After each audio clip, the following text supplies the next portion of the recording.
Bienvenidos a un nuevo capítulo de Marble Talks. Hoy tenemos el placer de estar con Álvaro Hincapié. Álvaro es presidente de ENCA de Colombia desde 2003. Así es. Y bueno, pues ha tenido la oportunidad y ha visto la posibilidad de transformar esta organización y traerla a lo que es hoy, que como le decía ahora, pues es como un Disney. Entonces, bueno, Álvaro, gracias por aceptar estar aquí con nosotros hoy y qué rico tenerte. A ti, Mariana, mil gracias por la invitación. Bueno, yo no quiero dejar pasar esta historia que has tenido tú que vivir y esta visión estratégica que has tenido para transformar esa organización. Entonces quisiera empezar por ahí, quisiera empezar que cuentes lo que para muchos era nuevo, porque estoy segura que para muchos es nueva esta historia de cómo has traído hoy a ENCA a que sea una compañía líder en temas PET. Sí, ha sido una historia de transformación muy bonita, pero la base ha sido un equipo humano fuera de serie, un equipo humano espectacular, que son quienes realmente permitieron hacer una transformación. ENCA de Colombia, perteneciente al grupo más grande en el mundo, AkzoNobel, en fibras sintéticas, y al grupo empresarial antioqueño. Hay una transformación en el mundo muy grande de quienes manejaban el sector textil y las fibras sintéticas. Estaba gobernado por los países occidentales porque tenían patentes, entonces nadie más podía incursionar. Y ENCA entonces pertenecía a ese grupo. En los años 70 se vencen las patentes, el sector asiático decide participar en las fibras sintéticas, más que todos los tigres asiáticos previendo soportar a los chinos en sus necesidades de fibras sintéticas. No se dan cuenta que los chinos se están preparando y cuando terminan el mundo tiene unas mega capacidades. Los tigres asiáticos hacen unas devaluaciones hasta del 80% para salir a poner el producto, y los países que estaban inmersos en el sector de fibras sintéticas tienen que poner medidas antidumping. Entonces Europa, Estados Unidos, México, grandes economías y países ponen medidas antidumping.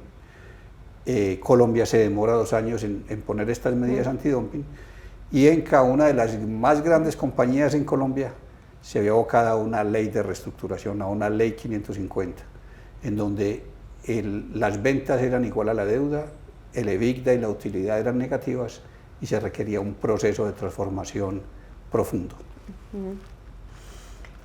Y entonces llegamos a tener unos negocios verdes que hoy son el 40% de la organización, pero ¿cómo llegamos ahí? ¿Cómo llegó tú? Entonces nos damos cuenta que lo que estábamos produciendo, el sector donde nosotros estábamos, era un sector que no iba a tener viabilidad al futuro, que hoy por hoy los asiáticos tienen el 96% de la producción de fibras de poliéster, y en nylon tienen el 94%, se apoderaron por completo. Entonces necesitábamos incursionar en otro tipo de sectores. A uno los libros siempre le enseñan que uno tiene que crecer al lado de lo que hace. Entonces, si yo produzco filamentos, cuando yo entré aquí hace 24 años, me mostraron lo que la compañía iba a hacer en el 2025, y era un crecimiento abrupto en todo este sector de poliéster. Eso ya no lo podíamos tener en cuenta, teníamos que reinventarnos, teníamos que hacer cosas distintas, y empezamos a mirar qué oportunidades teníamos. Las oportunidades se vuelven muy difíciles cuando tú estás quebrado y no tienes plata, y el sector bancario no te va a prestar, así haya sido uno de los más grandes en Colombia. Total. Entonces había que construir algo, había que hacer algo. ¿Y de qué nos aprovechamos? De la ingeniería que la compañía tenía. Una ingeniería fuera de serie, en donde el lunes estaba en una charla con un inglés que nos explicaba el por qué los grandes proyectos en el mundo no funcionan. Y hubo una cifra que me impactó: solo el 0.5% de los grandes proyectos en el mundo terminan cumpliendo el presupuesto, en el tiempo que dijeron que se habían ejecutado y dando la rentabilidad que se había dicho que se iba a dar. Solo el 0.5%. Increíble. Hay un libro que muestra, es escrito por, creo que él se llama Bent, es un inglés. A mí me impactó eso y cuando yo estaba en esa charla el lunes, yo decía, parte del éxito de ENCA de Colombia es, nosotros decimos que entramos el 27 de julio del 2025 a las 3 de la tarde y de pronto nos equivocamos y entramos a las 2:50. Es una disciplina que ha sido parte del éxito que ha tenido la compañía. Eso fue una de las cosas en las que más nos apalancamos. Entonces la compañía había que reestructurarla y había que reestructurarla en muchos campos, había que rebajar los costos y gastos, teníamos que buscar nuevos mercados, teníamos que buscar nuevos nichos en donde íbamos a estar, pero lo más importante, teníamos que salirnos del commodity para pasar al valor agregado. Sí. Nosotros, para poder exportar, sacar productos desde aquí, desde Colombia, es muy difícil, y más si estamos en Medellín, en el interior. Los fletes Medellín-Cartagena son más costosos que cualquier parte de la China Cartagena. Entonces tenemos que ser supremamente eficientes, uno, y dos, tenemos que tener productos de alto valor agregado. Entonces, una de las decisiones que tomamos fue enfocarnos en lo que es economía circular y en lo que es sostenibilidad. Incursionamos en este sector en el 2007, empezamos y montamos una planta. Hubo un proceso antes que nos ayudó mucho y es que ENCA de Colombia, una compañía, bajo una ley de reestructuración 550, en el 2007 sale a bolsa. Y cuando sale a bolsa, se capitalizan el 70% de sus deudas. O sea, quienes capitalizaron, bancos, proveedores, creían absolutamente en lo que nosotros estábamos proponiendo que íbamos a hacer. Eso fue una ventaja muy importante porque entonces ENCA el 70% de esa deuda no la tuvo que pagar, sino que fueron accionistas de la compañía. Entonces ahí empezamos un proceso en donde montamos primero la planta de fibras en el 2009, fue completamente exitosa. En el 2014 montamos una planta botella a botella, sí, y en el 2018 montamos planta de tapas y etiquetas para transformar esto en poliolefinas, polietileno y polipropileno, y el año pasado montamos una nueva planta y salió a operación en enero del año pasado, también de botella a botella. Entonces, ¿qué hacemos? Cogemos las botellas y las convertimos en materia prima para hacer otra botella. Eso es economía circular. Coger algo que es basura y convertirlo en el mismo producto. Entonces, ahí no se requiere más petróleo para volver a hacer ese producto. Entonces, estás cogiendo basura y la estás convirtiendo en un empaque en contacto con alimento. Cogemos lo que sobran de esas plantas y las botellas de colores y las convertimos en fibras para hacer geotextiles. Y de ahí exportamos más o menos el 50% de lo que producimos. Y lo que nos sobra, que es el desperdicio, las tapas y las etiquetas, las convertimos en polietileno y polipropileno, y uno de los productos que sale es, por ejemplo, en los empaques flexibles de los detergentes en polvo. Entonces, como es una planta que coge basura, transforma basura, pero al interior de las plantas tiene cero desperdicio. Y hemos venido evolucionando de esa manera hacia estos productos, hacia lo que es economía circular, con grandes beneficios para el planeta. Pues energéticamente, lo que nosotros, tener las 4 plantas que hoy tenemos en operación, a nivel de energía para el planeta equivale a tener una ciudad como Cali, permanentemente apagada, sin consumir energía. Una botella de PET se demora más de 150 años para degradarse. Nosotros en 10 horas la tenemos convertida de nuevo en materia prima para uso de diferentes industrias. La parte del reciclaje, de la parte social, pagamos por el recaudo de botellas. El año pasado pagaron 180.000 millones de pesos a un sector que es muy deprimido. Entonces es darle fuerza a ese sector, porque lo que buscamos es que el estrato 1 sea 2, el 2, 3, el 3, 4, y así vamos creciendo. Porque mucho de lo que hoy hacen los recicladores en Colombia, eso podría estar automatizado. En Europa funciona de manera automatizada. Total. Llegan a un relleno y ahí se separa. Con sorter van separando materiales y todo. Aquí hay que apoyar ese sector reciclador para que pueda, a futuro lo podamos hacer de esa manera, pero cuando el sector reciclador esté en otros niveles. Entonces tiene impactos sociales, impactos ambientales. El impacto, por ejemplo, en el CO2 es un 72% menos que si se hiciera con materias primas vírgenes. Eso equivale a retirar de las calles en Colombia más de 21.000 vehículos. Entonces, los beneficios que tiene este sector reciclador que estamos haciendo es realmente importante para el planeta. No, es absolutamente sorprendente, Álvaro, porque yo...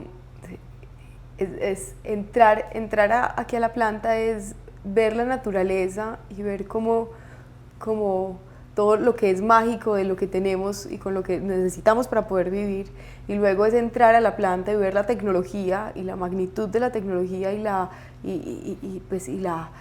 lo sorprendente que es lo que ustedes han llegado a hacer aquí, y luego salir y encontrarse con una capacitación a recicladores y ver cómo ustedes los forman y los acompañan para que puedan seguir haciendo este proceso y para que más se unan para poder seguir haciendo este trabajo tan bonito que hacen, y entender que han llegado, es que el 40% es mucho, es mucho. De verdad que yo estoy impactada, pero quisiera profundizar un poquito más en la tecnología, en cómo ha sido esa transición y ese cambio de tener, pues antes obviamente había muchas más personas las que tenían que emplear y cumplir con esas funciones, o siempre que tuvieron, pues antes de tener la planta con tanta tecnología, ¿cómo ha cambiado y cómo ha sido la transición de los equipos de trabajo para esta industria y para ustedes? Sí, ese ha sido el cambio más grande que hemos tenido, porque yo pienso que es un cambio cultural muy grande que la compañía ha tenido. Y ahí es donde más hemos trabajado. Cuando una compañía es de las más grandes del mundo, cuando una compañía tiene mucha plata, es muy rentable, era prácticamente en Colombia un monopolio, ahí empieza a salir la soberbia. Y yo creo que parte de lo que Enca vivió, viendo Enca como una persona jurídica, parte de lo que nos afectó a nosotros es la soberbia, porque éramos aquí intocables, es lo que hacíamos, vendíamos, decidíamos qué hacíamos, no qué necesitaba el mercado. Entonces hubo que hacer un cambio cultural y una transformación. Y ahí nos basamos en varios pilares. Primero el quién y después el qué. Pon dos compañías con los mismos valores, con los mismos principios, con la misma estrategia, personas distintas, resultados distintos. Y nos quisimos enfocar en el quién. Y el quién, pensar primero en el quién antes de definir la estrategia de la misión, la visión, es con ellos con quienes hay que definir el quién primero. Y para ese quién, el punto más importante es la selección del personal. Y en la selección del personal, darle más atributos, darle más fortaleza a los atributos de carácter que al conocimiento, al trabajo y a los títulos que tenga la persona. Y esos atributos de carácter, ¿por qué? Porque eso es lo que le enseñan a uno en la casa, a ser integral, a ser ético, a ser responsable con el trabajo, a cumplir con lo que está propuesto. Si la persona no sabe de finanzas y no sabe de mercadeo, tú la puedes enviar a una universidad, eso lo enseñan. Pero que la persona sea integral, eso no podemos. Entonces empezamos a fortalecer mucho la compañía en ese sentido, pensando siempre en el quién, en la persona, en la selección, definiendo que esas personas que iban entrando a la compañía, que iban mostrando esos atributos, eran los que se iban a dedicar a los grandes proyectos. Un ejemplo, muchas veces en las compañías hay que hacer un cambio de sistema, vamos a montar SAP, y dedicamos la persona que más atributos tiene a eso que es algo operativo.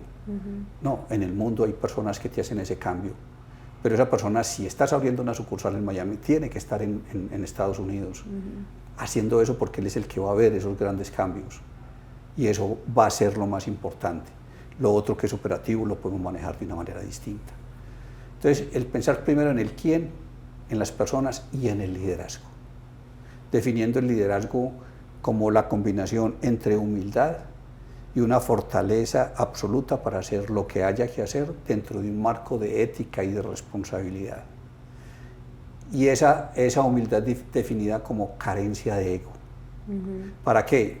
Para que el liderazgo no sea la persona a los que todos se tienen que acomodar, sino que más bien el líder vea cada una de las personas que tiene y ver cuál es el mayor potencial que le puede sacar. Porque todos somos distintos, todos no aceptamos instrucciones de la misma manera, todos hay que hablarles diferente. Entonces el líder debe ser quien puede sacar el mayor potencial de cada una de esas personas. Y entonces con un buen liderazgo y con primero el quién que es que el que tienes personas disciplinadas, que es a donde debemos llegar. Después necesitamos un pensamiento disciplinado, y ese pensamiento disciplinado es decirnos las cosas, por difíciles que sean, tal como son. Cuando una compañía está quebrada, difícilmente te llegan lo que está pasando, porque la situación es tan difícil que cómo le llegamos con esto. Winston Churchill en la Segunda Guerra Mundial tenía ese problema, era una persona tan carismática que no le llegaba lo que estaba pasando en la guerra. Porque es que ese viejito es tan querido que cómo vamos a llegar allá a decirle esto. Montó una oficina que llamaba la oficina del estadista, con 3 personas de absoluta confianza para que la información le pudiera llegar. Si tú no tienes la información que es, no puedes tomar decisiones. Pero para poder que te llegue la información que es, el líder no solo es responsable de una visión, de una misión, de una transformación, sino de crear un ambiente en la compañía en donde todo el mundo pueda hablar, en donde todo el mundo sea escuchado.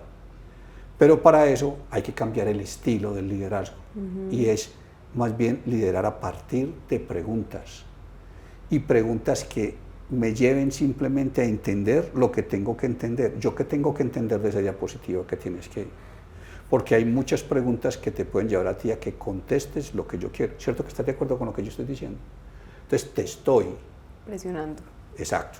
Entonces tengo que tener esa apertura para que en una mesa con esa apertura, con un diálogo vehemente, científico, sin agendas ocultas, podamos poner en la mesa cuál es el problema y cuáles son las mejores soluciones. Y después de tener la solución, todos la vamos a defender como si cada uno de nosotros la hubiera dado. Porque uno de los grandes problemas en las compañías es que salen y dicen, ¿te das cuenta de lo que vamos a hacer? Es que como al financiero se le ocurrió eso, se resquebraja la unidad.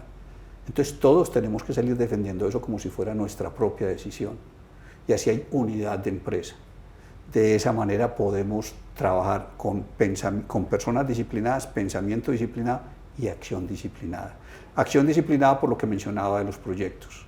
Acción disciplinada porque, pongamos un ejemplo, un piloto cuando va a arrancar un avión, tiene que tener un checklist con la torre de control y permanentemente tiene que chequear con la torre de control, le tiene que dar todos los parámetros y cuando él le dicen que listo, que él sale, él es el responsable. Y si él le dicen que aterrice y ve un viento de cola, vuelve y sube, él es el responsable. Cuando nosotros tenemos un vendedor negociando afuera, él tiene que tener ese checklist, sabiendo cuáles son las ventas, cuáles son los costos, cuáles son los variables, y él tiene que traer el mejor negocio para ENCA de Colombia. Porque si yo dejo que él salga a consultar si puede hacer un descuento, mientras salió, cerraron el negocio. Claro. Entonces, tiene que tener ese marco de responsabilidad, pero tiene que tener la libertad para tomar ese mejor negocio. Y la confianza. Completamente. Entonces, tenemos que tener personas disciplinadas, pensamiento disciplinado, y tenemos que tener acción disciplinada. Si tienes personas disciplinadas, desaparece la burocracia. Si tienes acción disciplinada, no tienes que tener controles, porque cada uno sabe lo que tiene que hacer. Entonces, ese cambio cultural, esa estructura, ayuda mucho para uno después definir cómo se hace la estrategia en la compañía. Y la estrategia partimos de tres principios. El primero, pasión por lo que hacemos. Cuando dimos la ronda por la planta, yo creo que todo el que tú veías, lo veías completamente apasionado. Total. Entonces, uno puede estar en una compañía que no lo apasione lo que uno esté haciendo. Y no es que yo me apasione, no, es que esto me apasiona, es que lo siento, lo vivo. Segundo, querer ser el mejor en lo que uno está haciendo. Y tercero, cómo lo voy a medir para que sea rentable. Un ejemplo bien sencillo, Messi. Dudamos de que Messi se apasiona jugando fútbol. No necesita trasladarse para la Liga Americana. Lo hace porque le apasiona jugar fútbol. Segundo, es el mejor. algunos dicen que cristiano, pongamos el ejemplo de cristiano, entonces para que no discutamos. Tercero, mueve la registradora.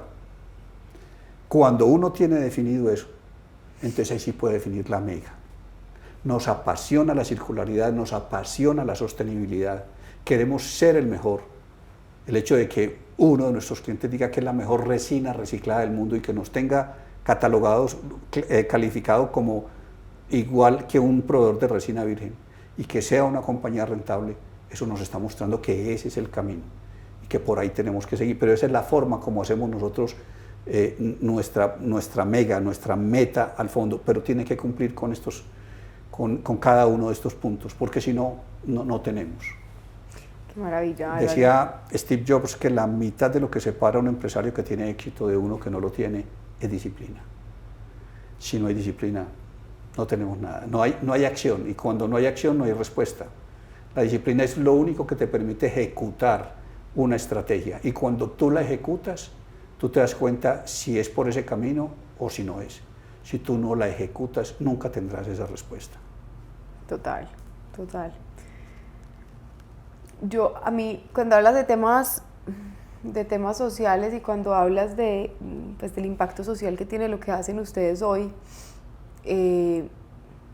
no dejo de pensar en los recicladores y en cómo ustedes impactan en la vida de ellos, porque evidentemente las personas de la planta, el equipo con el que trabajas, es claro lo felices que son, pero el impacto también que haces hacia afuera con todos estos acompañamientos, con todas estas formaciones, también es un impacto muy grande.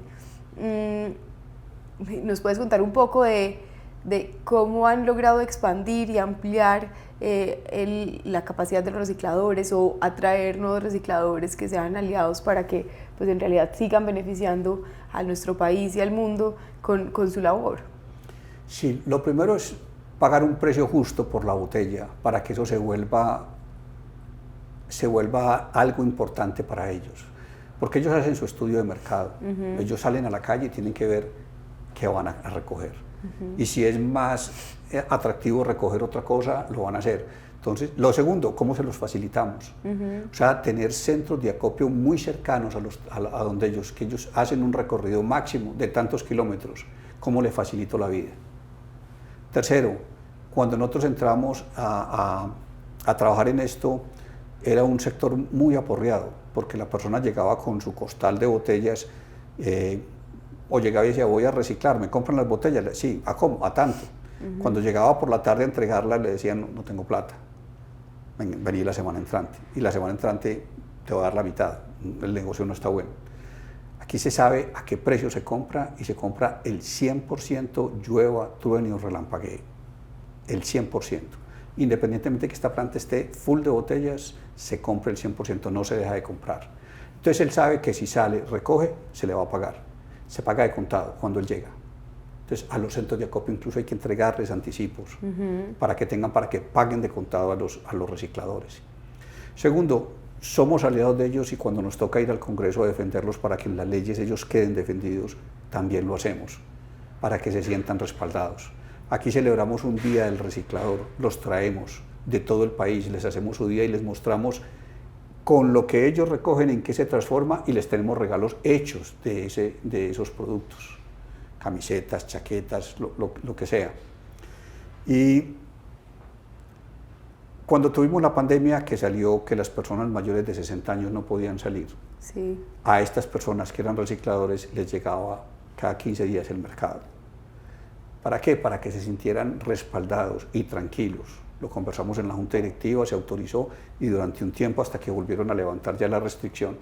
Entonces, es estar en funciones de ellos. Nosotros hoy tenemos presencia en 900 de los 1.100 municipios que hay en Colombia. En todo el país nosotros tenemos botellas de San Andrés, de Leticia. Y, por ejemplo, seguramente el centro de acopio de Leticia, con 6 toneladas que entrega al mes, no es rentable.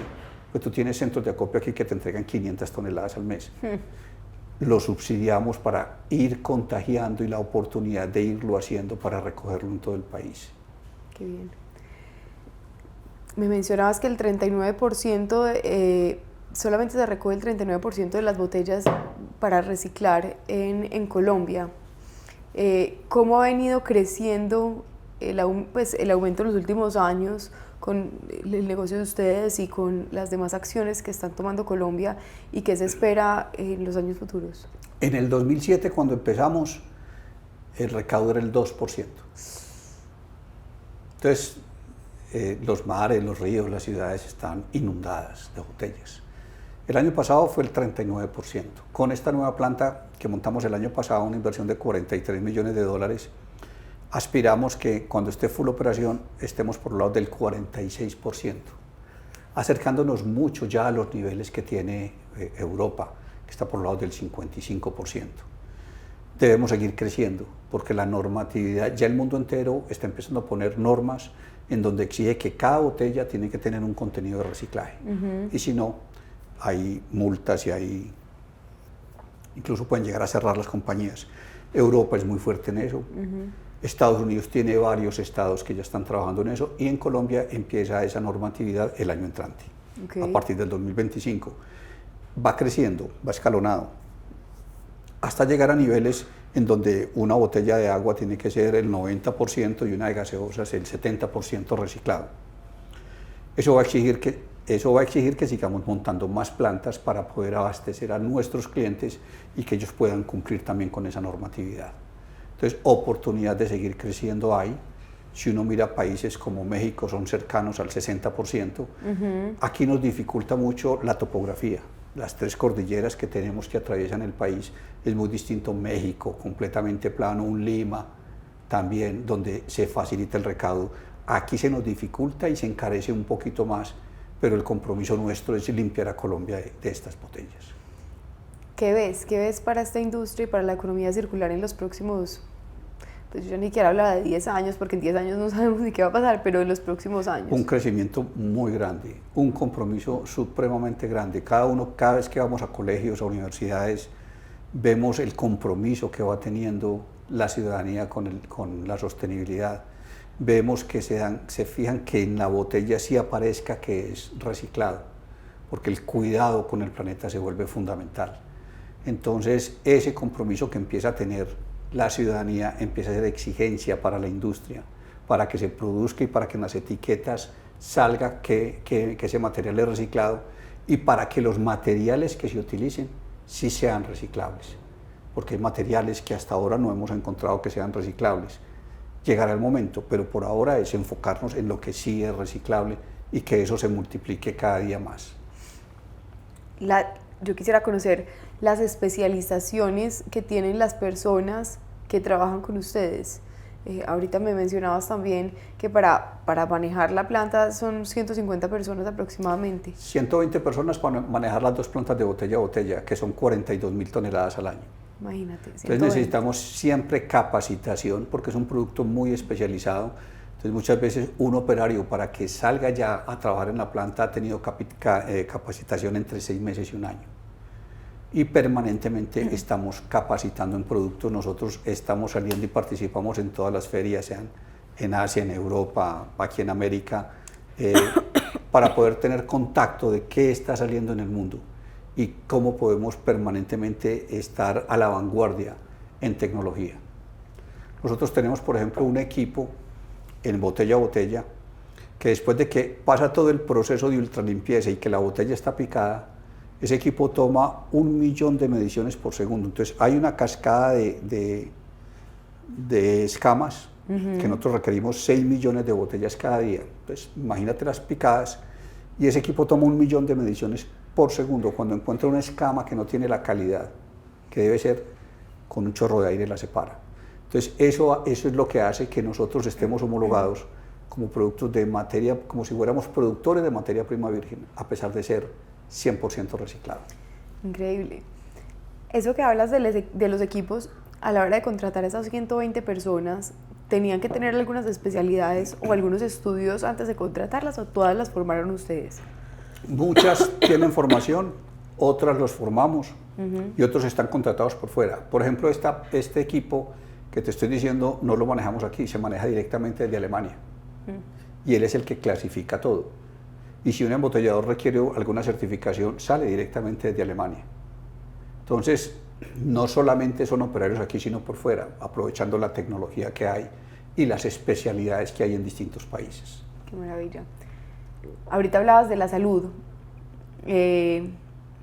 y cuando veíamos pues, la dimensión que tiene este lugar, el tiempo que se demoran los desplazamientos, nos contabas que tienen unos espacios donde pueden utilizar unas bicicletas, y mejor que sean bicicletas para que estén moviendo su salud y para que estén en dinamismo.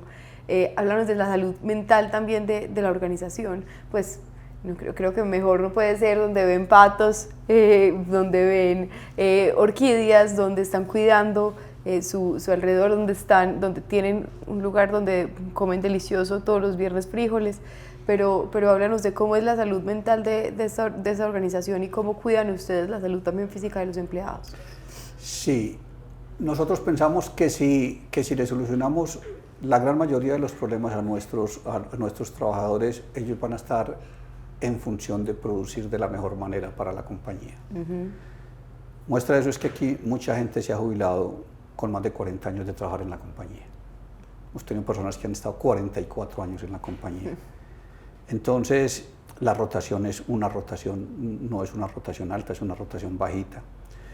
Entonces, es una compañía que paga bien y tiene muchos auxilios. Por ejemplo, a pesar de haber estado en esa época tan difícil de reestructuración, en donde muchos de esos auxilios empiezan a verse amenazados, el que más luchamos para que no se fuera a cortar fue el de educación.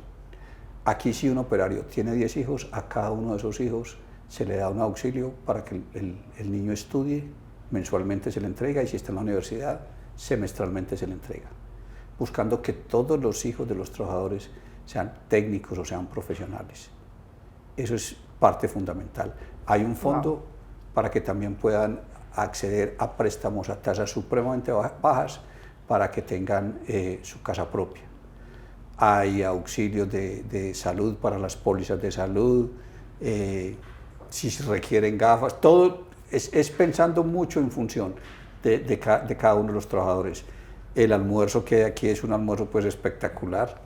Algunos dicen que con los 2 golpes, como dicen ellos, al día, que ya por la noche no comen. Entonces, y generar un ambiente de trabajo que sea muy agradable.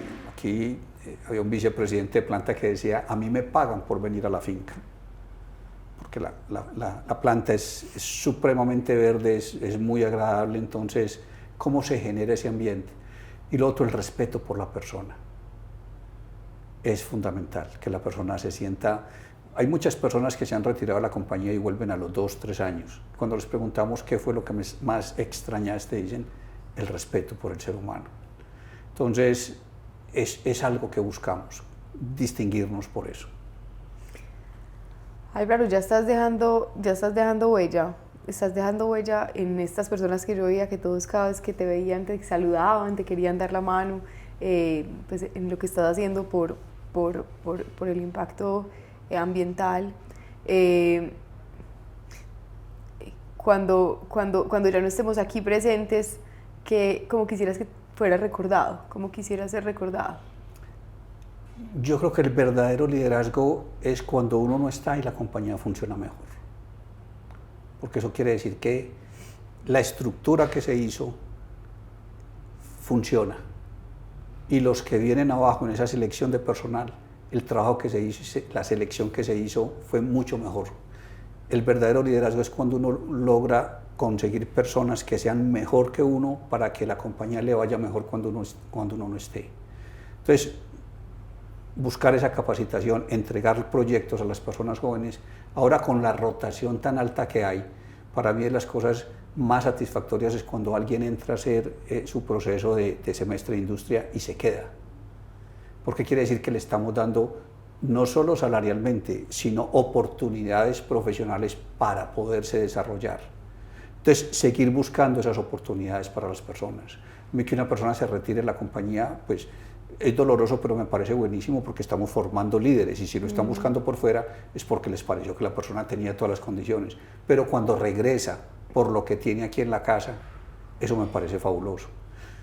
Una persona de planta se retiró, se lo llevaron para Bogotá y le hicimos la despedida y le dije, el día que quieras regresar, coges el bus de la compañía y me llamas de la compañía.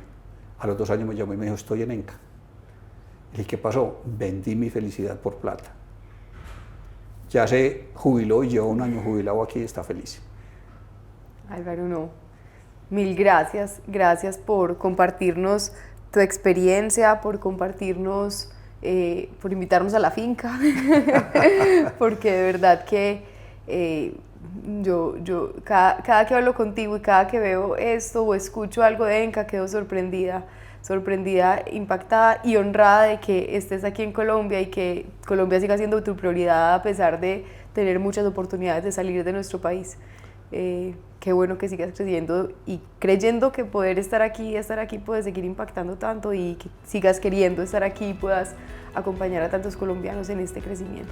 Es un privilegio y lo que tengo que hacer es seguirme preparando para poder tener derecho a estar aquí con este equipo humano tan espectacular. Mil gracias. Gracias a todos quienes nos están escuchando. Los invitamos a acompañarnos en el siguiente Marble Talk y a escucharnos también en Spotify Marble Talks.